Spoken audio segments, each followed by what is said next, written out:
Eles duvidaram que Lula venceria em 2002, que seria reeleito em 2006. Apostaram que Dilma perderia em 2010. Jamais acreditaram que seria reeleita em 2014. Eles erraram todas as previsões e resolveram não correr mais nenhum risco. Primeiro, deram um golpe para tirar Dilma da presidência. Mas isto não bastava. Era preciso impedir que Lula fosse novamente presidente. E foi aí que entraram em cena Sérgio Moro e a Operação Lava Jato.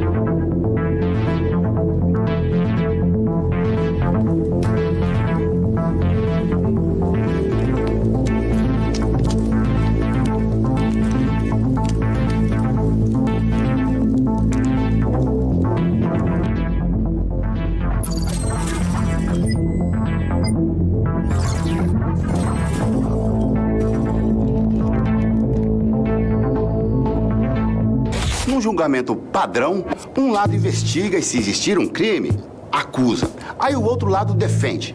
E o juiz julga, mas contra Lula, a acusação e o juiz trabalharam juntos para inventar um crime e condenar o inocente. Como não havia provas, foi necessário contar com a cumplicidade de setores do sistema judiciário e da mídia e construir uma farsa que tivesse a aparência de legalidade. Fizeram, então, uma devassa na vida de Lula, com a abertura de uma série de investigações. Lula já foi inocentado em 7 delas e condenado em apenas 2 processos. O do sítio de Atibaia e o do triplex do Guarujá, ambos conduzidos por Moro e Dallagnol em Curitiba. Procurador da República Deltan Dallagnol, coordenador da Força Tarefa da Operação Lava Jato. Denúncia do Lula sendo protocolada em breve, denúncia do Cabral será protocolada amanhã. Juiz Federal Sérgio Moro. Um bom dia, afinal. É verdade que a família de Lula cogitou comprar um apartamento no Guarujá construído pela OAS. É verdade também que a Odebrecht reformou o sítio de um amigo da família em Atibaia antes mesmo que Lula conhecesse o local. Mas havia crime nisso? Havia ilegalidade, desvio de dinheiro público ou alguma ação errada de Lula? Nenhum crime, nenhuma ilegalidade. Mas Moro e a Lava Jato usaram esses fatos para montar uma falsa conexão do ex-presidente com um esquema criminoso nos contratos da Petrobras. Em conluio, juiz e promotores combinaram seus passos, numa conspiração que foi permanentemente denunciada pela defesa de Lula. Mais tarde, a série de reportagens Vaza Jato revelaria trocas de mensagens explosivas entre Moro e os procuradores. A defesa do ex-presidente conseguiu no Supremo Tribunal Federal autorização para acessar essas conversas criminosas. Diálogos que provam a farsa das condenações de Lula e as conexões por baixo dos panos com agentes dos Estados Unidos. Ou nós estamos diante de uma obra ficcional fantástica que merece o Nobel de Literatura? Ou nós estamos diante de um caso extravagante que este colunista do New York Times tem razão de dizer. É o maior escândalo judicial da história da humanidade. Nas mãos de Moro e da Lava Jato, as sentenças contra Lula já estavam prontas e os processos eram meras formalidades. Chama a atenção, por exemplo, a rapidez com que o caso do triplex do Guarujá foi julgado em segunda instância pelo TRF-4, apenas 196 dias após a condenação de Lula por Moro em primeira instância. Foi o caso que tramitou com maior velocidade em toda a Lava Jato. Para se ter ideia, o relator levou apenas 36 dias para emitir seu parecer sobre um processo de 250 mil páginas. Seria necessário ter lido 6.900 páginas por dia, 289 por hora, 5 páginas por minuto, sem parar. E o juiz revisor fez a correção do material em apenas 6 dias. Lawfare, a guerra jurídica.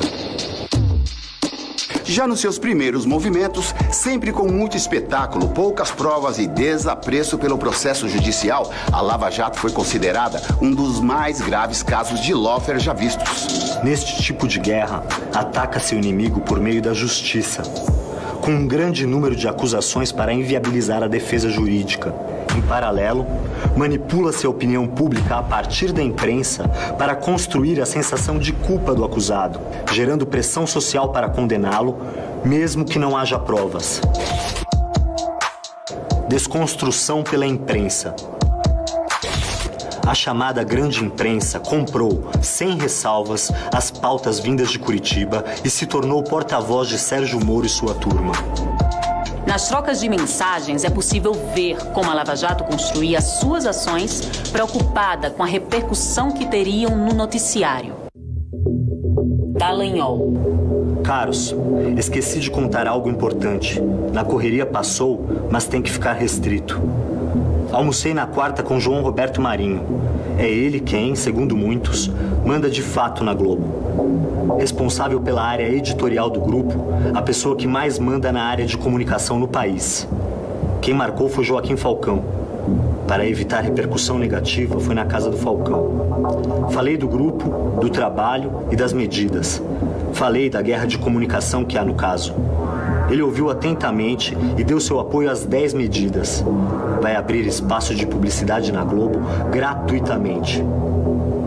Um estudo que analisou mais de 200 edições do Jornal Nacional revela como a Globo manipulou a sociedade, forjando uma imagem ruim sobre Lula. No andamento dos processos, houve uma exposição negativa crescente do ex-presidente no noticiário, que durou até o dia de sua prisão em 7 de abril de 2018. Quando começou o período eleitoral, as pesquisas de intenção de voto apontavam Lula como favorito na disputa de 2018. A Globo então voltou a falar do ex-presidente, mas, claro, de forma desfavorável. O cálculo midiático feito pelos procuradores da Lava Jato se revela em diversas mensagens. Dallagnol. Diogo, vamos segurar a denúncia do cartel para soltar na sexta ou próxima semana, por questão de espaço na imprensa, ok? Vamos deixar tudo pronto e largamos assim que o noticiário estiver mais afável. Diogo Castor. Ok. Acusações sem provas. Em uma das ações, Lula é acusado de receber da OAS um triplex no Guarujá. Na acusação, o apartamento teria sido uma compensação por vantagens que a construtora teria recebido durante os 2 mandatos do ex-presidente. A verdade é que não há nenhuma prova que sustente essa tese. Lula jamais teve as chaves do apartamento, jamais dormiu ou passou um dia no imóvel e não há escritura ou qualquer tipo de contrato que aponte Lula como dono do lugar. E depois, com a transferência do empreendimento à OAS, acabou se transformando no triplex 164A. Posso lhe mostrar o documento? Em 2004 assinado por quem? Não, esse não está assinado. Está assinado por quem? Não está assinado. Você não está assinado, doutor? A outra condenação de Lula é referente à reforma de um sítio em Atibaia, interior de São Paulo. Segundo a Lava Jato, o ex-presidente teria recebido a obra em troca de favores à Odebrecht durante seus governos. O sítio pertencia à família de Jacob Bittar, amigo de longa data de Lula, que por isso mesmo frequentava sim o lugar, mas como convidado. Os Bittar foram autorizados pela justiça a vender a propriedade, obviamente porque não era de Lula. Esses 2 processos guardam muitas coincidências. A sentença do caso do sítio, assinada pela juíza Gabriela Hardt, tem trechos inteiros copiados e colados da sentença do caso do triplex, firmada por Moro. Uma prova inconteste de que as decisões já estavam prontas e que não importava o que fosse dito ou apresentado pela defesa de Lula. Perícia feita pelo Instituto Delpicchia e incluída no processo, diz que a sentença do sítio foi superposta à do triplex.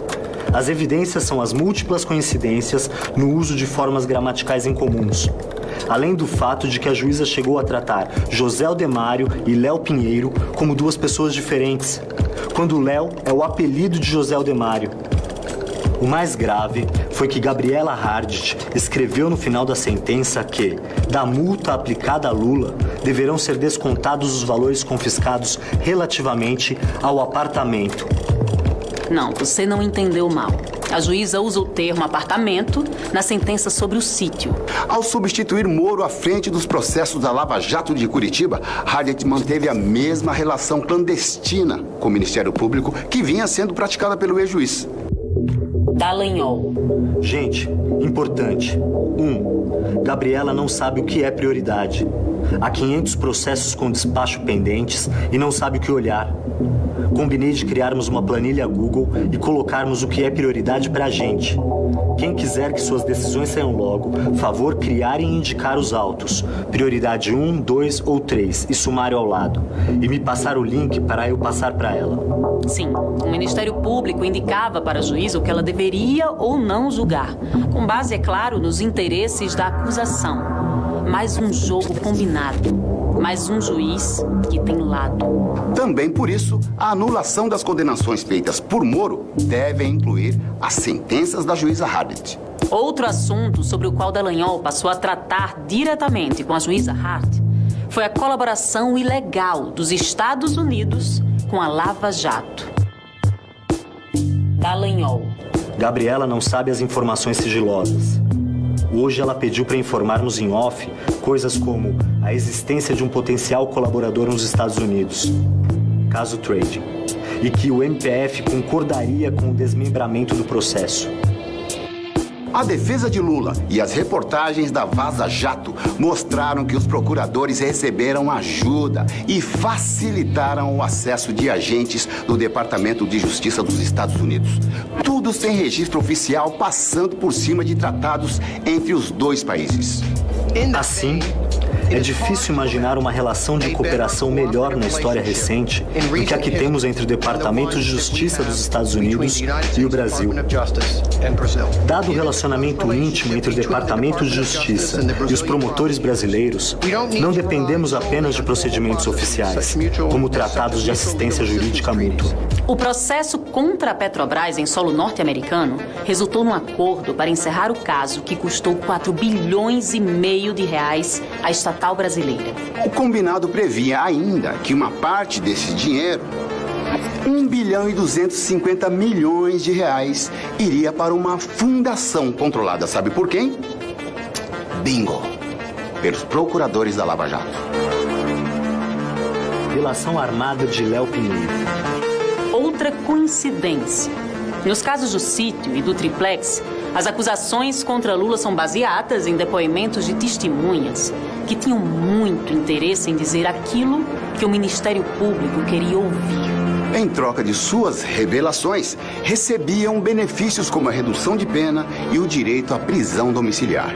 Um exemplo claro de como essas delações eram construídas é o caso de Léo Pinheiro, ex-presidente da construtora OAS. Condenado em primeira instância a 16 anos de prisão, ele aguardava em liberdade recurso do seu caso no TRF4, mas temia perder e ser preso. Léo Pinheiro já havia dado 2 depoimentos para a Lava Jato, e nenhum deles incriminou Lula. Mas os procuradores não estavam satisfeitos. O procurador Roberson Pozobon revelou os bastidores de como a armação em torno do depoimento de Léo Pinheiro foi construída. Roberson Pozobon. Na última reunião, dissemos que eles precisariam melhorar consideravelmente os anexos. Eles falaram que melhorariam e os trariam hoje. Como prometido, Léo Pinheiro melhorou sua versão. Ao incriminar Lula, obteve 70% de redução de sua pena, passando de 16 para 3 anos e meio de prisão e trocando o regime fechado pelo semiaberto. Essa delação serviu ainda para garantir que Moro mantivesse sob seu comando os processos contra Lula por uma simples menção de Léo Pinheiro a contratos aleatórios da Petrobras. E pasmem, o próprio Moro reconheceu em sua sentença que Lula não se beneficiou dos desvios da Petrobras. É por isso que Deltan Dallagnol estava tão preocupado em dar ares de normalidade para o depoimento de Léo Pinheiro. Dallagnol. Caros, acordo do OAS. É um ponto pensar no timing do acordo com o Léo Pinheiro. Não pode parecer um prêmio pela condenação do Lula. Dallagnol. Fiquei aqui pensando e acho que a defesa de Lula vai cair matando se fizermos agora o acordo com a OAS. Ainda mais quando sair o pedido de absolvição a cargo de Ivan Marques, procurador, dizendo que Lula está sendo indevidamente utilizado para se obter acordos indevidos. A delação premiada de Léo Pinheiro era a única tábua de salvação a qual o Ministério Público poderia se agarrar. As outras testemunhas-chave nos processos da Lava Jato negavam categoricamente que o Lula tivesse cometido qualquer crime, para o desespero de Moro e sua turma. algum outro agente político de que o senhor se lembra? Que o senhor tenha tratado sobre este assunto nesse período? Não, senhor. Portanto, tampouco com o senhor Luiz Inácio Lula da Silva? Jamais, nem eu conheço. O senhor teve por essas fontes alguma informação de que havia pagamento de propina, ou promessa de propina, ou solicitação de propina por parte do então presidente da República, senhor Luiz Inácio Lula da Silva? Não, isso eu nunca ouvi. Vossa Senhoria tem conhecimento, e se tem conhecimento nesse caso, eu vou querer que o senhor explique como tem conhecimento, que o ex-presidente Lula solicitou vantagem indevida em razão do cargo. Não tenho esse conhecimento. Muito bem. Eu nunca tive intimidade com o presidente da República, o presidente Lula. Primeiro que eu nunca tive nenhuma reunião, eu só com o presidente Lula. Como falei, sempre tive reuniões com participação dos presidentes da Petrobras ou da diretoria da Petrobras. E eu não tinha intimidade com o presidente Lula. O senhor alguma vez pagou vantagens indevidas ao ex-presidente Lula? Não, senhor. De onde surgiu o triplex? O edifício Solares do Guarujá começou a ser construído pela Bancop, a cooperativa habitacional do Sindicato dos Bancários. E seus apartamentos podiam ser comprados pelos associados da cooperativa a preço de custo. Dona Marisa foi uma das associadas da Bancop e adquiriu uma cota à parte que lhe daria direito a um apartamento de 82 metros quadrados no prédio do Guarujá. De maio de 2005 a setembro de 2009, Dona Marisa pagou um carnê da Bancop. As parcelas na época somaram R$179 mil. A Bancop, no entanto, entrou em crise e não conseguiu levar adiante a construção deste prédio e de outros empreendimentos sob sua responsabilidade. A OAS assumiu parte dos edifícios, incluindo o prédio do Guarujá. Esta transferência foi homologada pela Justiça com a participação e o aval do Ministério Público de São Paulo. A todos os compradores, inclusive Dona Marisa, foi dada a opção de resgatar o investimento ou usar o crédito como parte do pagamento de um imóvel da construtora. A unidade de preferência de Dona Marisa no Solares não estava mais disponível. Foi aí que Léo Pinheiro entrou no circuito tentando vender para Lula e a ex-primeira-dama o famoso triplex. O senhor ex-presidente esteve em visita no apartamento triplex 164A, condomínio Solares? Tive em 2014. Quantas vezes o senhor esteve no local? Uma vez. O senhor pode me descrever as circunstâncias, o motivo dessa visita? Não, o Léo esteve, ele inclusive já disse aqui também, o Léo esteve lá no escritório dizendo que o apartamento tinha sido vendido e que ele tinha, acho que mais um apartamento dos normais e o triplex. Eu fui lá ver o apartamento. Fui lá ver, coloquei 500 defeitos no apartamento, voltei e nunca mais conversei com o Léo sobre o apartamento. Sem conseguir atribuir a propriedade do apartamento a Lula, o Ministério Público acusou Dona Marisa de ter encomendado obras no imóvel. Na verdade, os reparos eram um esforço da construtora para atrair algum comprador, como disse em depoimento um engenheiro da OAS. Qual foi a justificativa para essa reforma? A justificativa foi que o apartamento seria feito uma melhoria com o objetivo de facilitar o interesse pela unidade, porque a unidade era muito simples, era uma unidade básica, enfim. O senhor relatou 2 visitas, o que foi dito, posteriormente, em algum momento, foi dito que aquele imóvel era destinado ao ex-presidente Lula, sua esposa Marisa Letícia? Não, aí só as especulações de mídia, mas internamente não. Internamente, dentro da construtora, o senhor não ouviu? Ele acabou de dizer que não.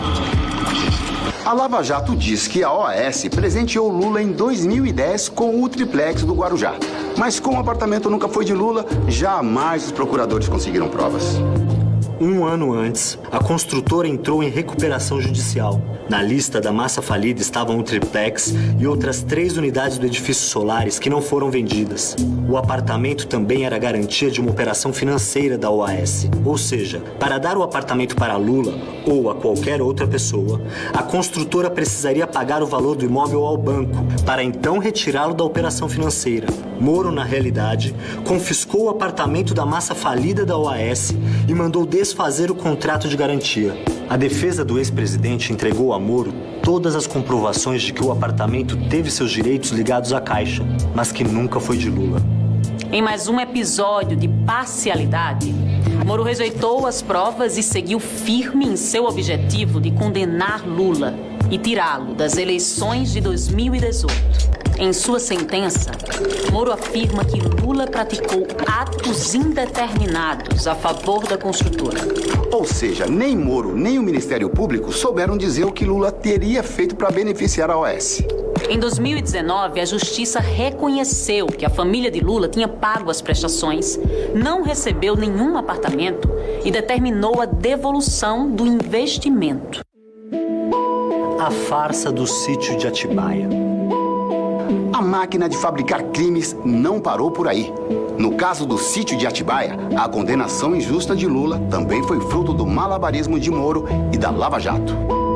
Lula e Jacob Ittar, pai de Fernando, dono do sítio, são amigos desde 1978, quando Jacó era presidente do Sindicato dos Petroleiros de Campinas e Lula era presidente do Sindicato dos Metalúrgicos do ABC. Jacob Ittar.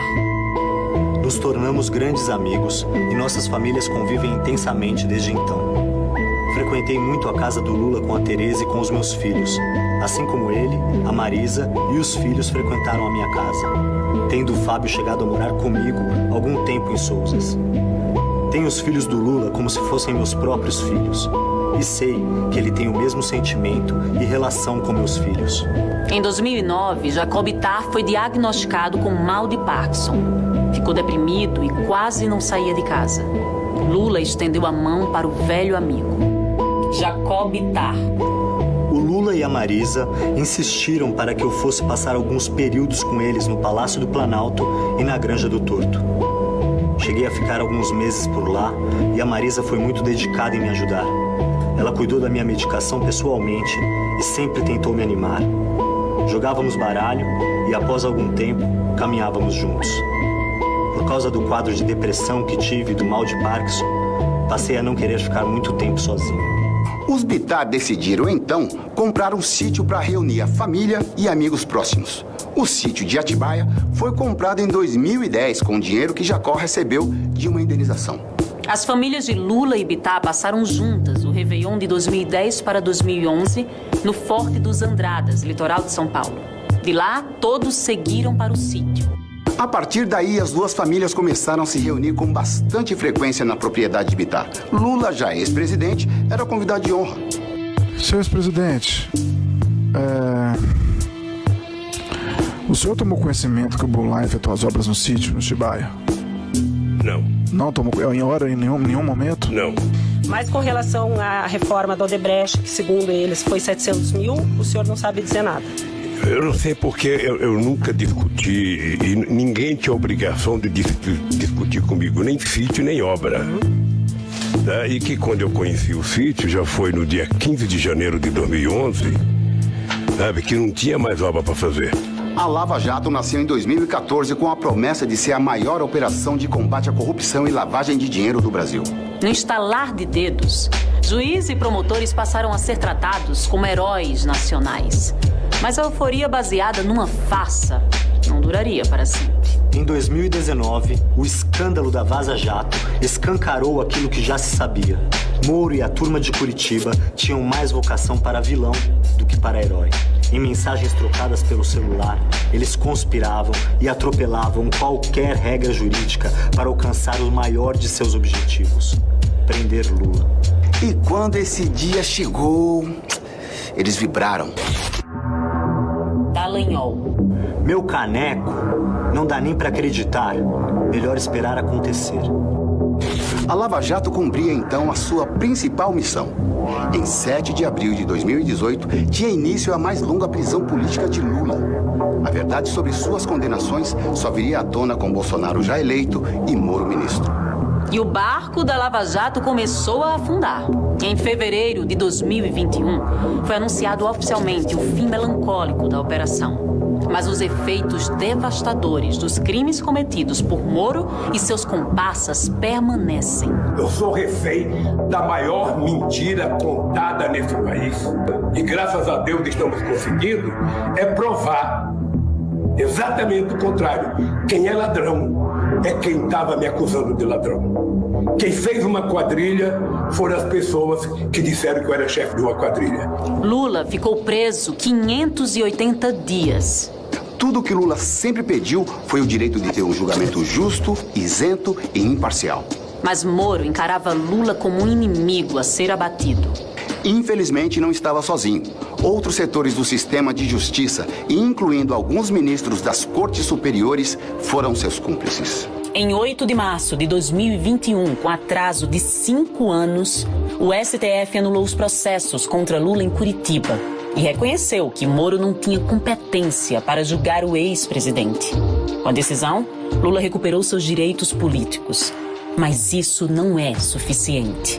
É uma decisão com forte lastro jurídico e amparo em precedente do próprio plenário do Supremo Tribunal Federal, mas que não vai reparar esses danos que foram impostos ao ex-presidente e, insisto, ao nosso país. Nós vamos continuar brigando para que o Moro seja considerado suspeito, porque ele não tem o direito de se transformar no maior mentiroso da história do Brasil e ser considerado herói por aqueles que queriam me culpar. O STF tem nas mãos a oportunidade histórica de corrigir seus erros e, mesmo que tardiamente, fazer justiça no julgamento da parcialidade de Sérgio Moro nos processos contra Lula. Com a suspeição reconhecida pela Justiça, a expectativa é a de que as condenações nos casos do triplex e do sítio sejam anuladas. Os processos voltem à primeira instância e tenham tratamento justo. E para que a justiça se cumpra, não podem haver soluções intermediárias. Lula precisa estar livre por inteiro. Desistir? Jamais. A palavra desistir não existe no meu dicionário. Anula a STF. Lula livre. Ninguém vai me impedir de festejar, vendo ele voltar pra gente. E o riso que tentaram abafar vai cair.